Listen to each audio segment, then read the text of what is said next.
On this week's UBC From Here, excelling in the classroom and on the court. Balancing school and volleyball is pretty tough, but as long as you're busy all the time, it's not that bad.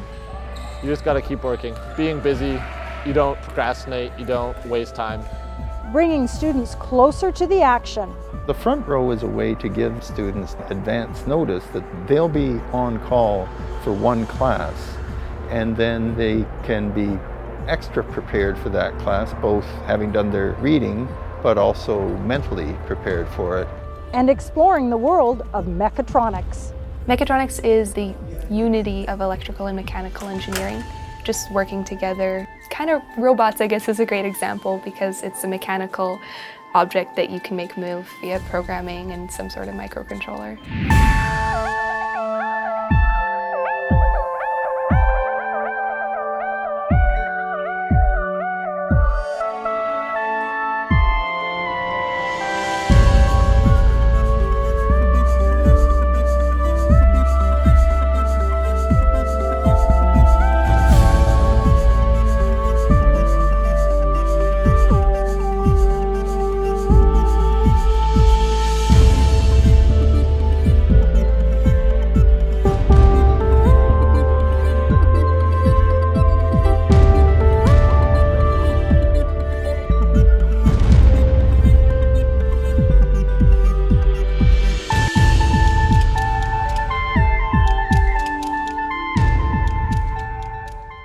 Welcome to this week's UBC From Here. I'm Rosemary Jean Thompson.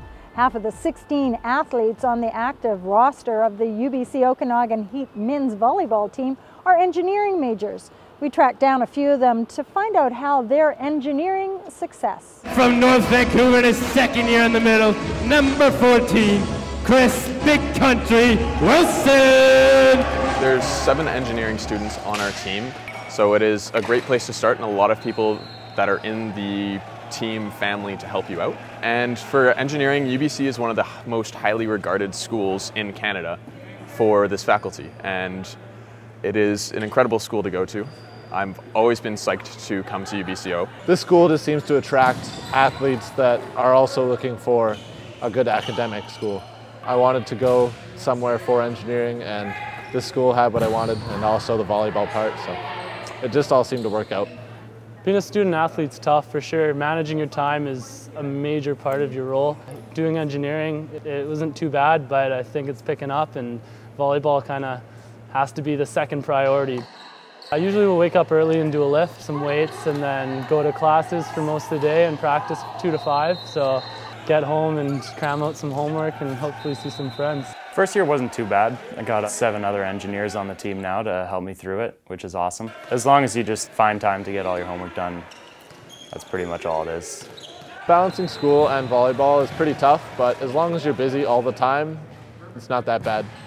You just got to keep working. Being busy, you don't procrastinate, you don't waste time. Trying to manage volleyball, school, and personal life. You have to have a little bit of a balance, but school comes first. Knowing that you're a student athlete takes priority. Courses are definitely important. Engineering is not the easiest subject to study, but it's one that I am passionate about and I quite enjoy. So it makes it a lot easier when you actually do what you need to do. Be the person. Be the person. Be the person. Who helps their friends understand sexual consent.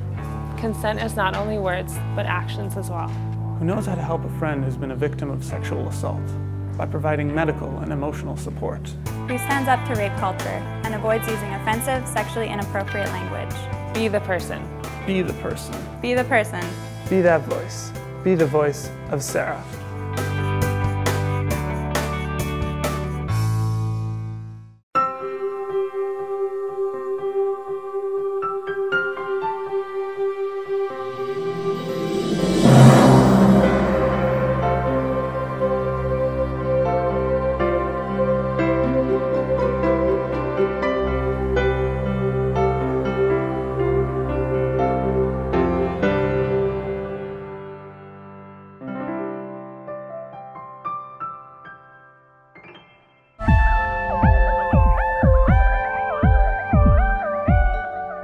It all started as an experiment by management professor John Burton in an effort to encourage his students to be more involved in class discussions.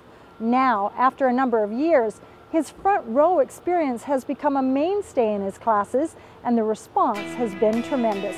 I was petrified as an undergraduate myself about speaking in classes, and the larger the class, the more petrified I was. So I thought, how can I help my students overcome that? So the front row is a way to give students advance notice that they'll be on call for one class, and then they can be extra prepared for that class, both having done their reading but also mentally prepared for it. The other feature of it that I've developed is to have the front row, after the week that they're in the front row, move to the back row and everybody else moves forward. For me, it was a really big change between when I started sitting in front row and my second try. For me, it was difficult to speak up in front of 100 people and saying my personal opinion. Like, front row actually helps you to participate actively in class.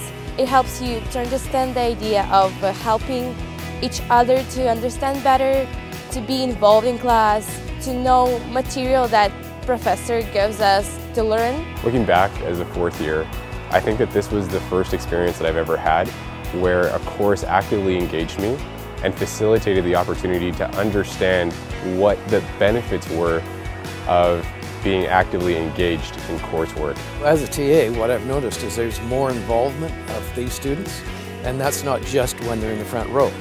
From the front row, they take that practice and they actually have comments from the rest of the class. I feel energized by the conversation. To me, learning is a mutual enterprise, and so I want to hear what the students have to say. Now I look for opportunities to take that chance to connect with my coursework. I understand the benefits now of why I would want to speak up in class, to challenge discussion. Walk and Talk is all about keeping yourself fit and communicating with people. So many people need this in their lives. I have friends that are in their late 80s, and I want to make it to their age and be as healthy as they are. The kind of people who should participate in this program are seniors who are interested in learning more about health and healthy lifestyles, who are interested in meeting new friends and becoming more physically active.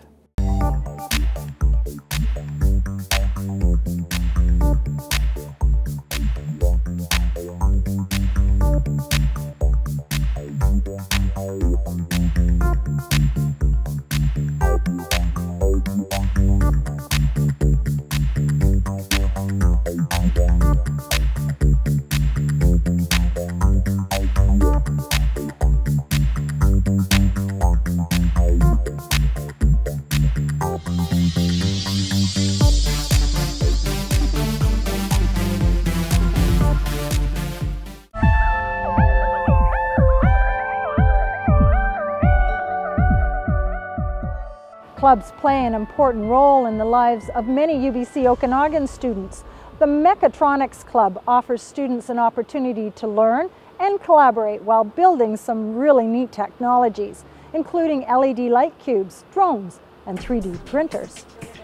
Mechatronics is amazing. Everything about it is great, from the people in the club to the great help they get, to the tools they provide, and to the awesome projects we get to make.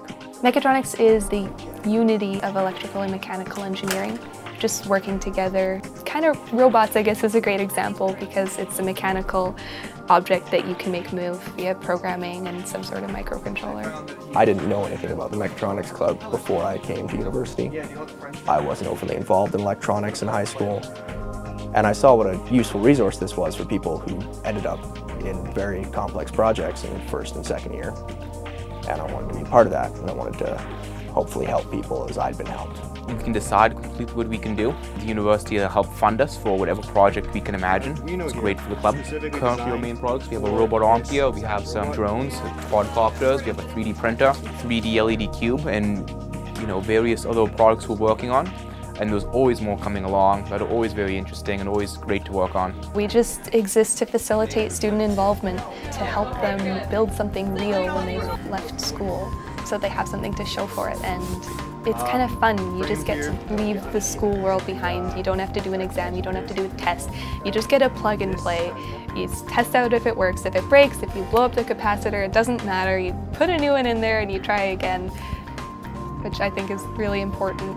Most robotics, which fits into mechatronics, is incredibly interesting. I mean, when I was young and I first saw Asimo, the little Honda robot, I was incredibly excited. It's very interesting to see something that is otherwise inanimate have a real and physical impact on the world.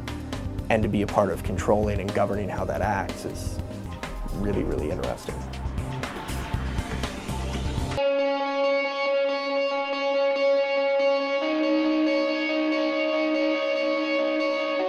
Hi, I'm Mir Tashon. I am from Langley. I'm a left side hitter. I play on the women's volleyball team and I'm currently in the nursing program. I started playing volleyball back in grade 6, I think. I got into it just because my siblings were playing and I was just a bit of a follower back then, I guess. And I fell in love and I've been playing ever since. I love how competitive it is, and the thing I really like about playing on the university team is that at any point, any team can win, that just the people who show up and play their hardest can win, so I love that. And it just keeps me active, I don't know. I hate running, that's why. That's probably it.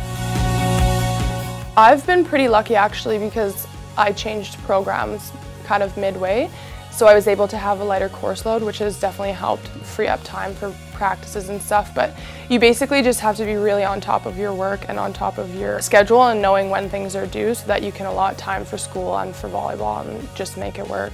You're pretty busy, but it's good. I actually redshirted last year because I felt that the course load would be too heavy for me, so I didn't want to have to kind of give one thing up, like want to do school and then volleyball would suffer, or put everything into volleyball and have school suffer. Our goals are exactly the same as last year. We want to just push ourselves to the limit and get as far as we can. Our goal is to make nationals and medal, obviously. And we've got a really good team this year, so we're just gonna see how it goes.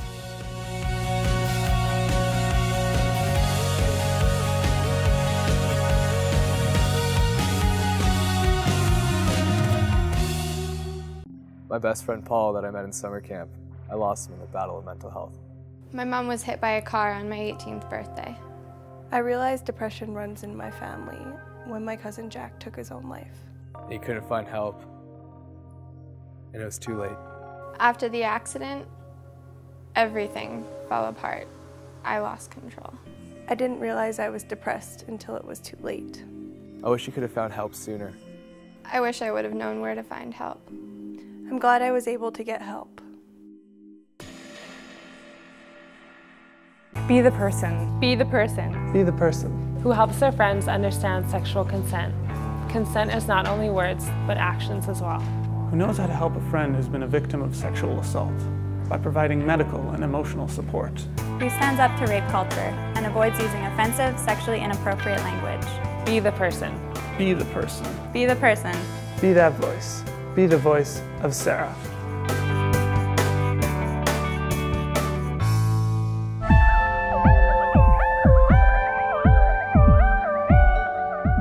That's it for this week's show. For more stories from the Okanagan campus of UBC, visit ubco.tv.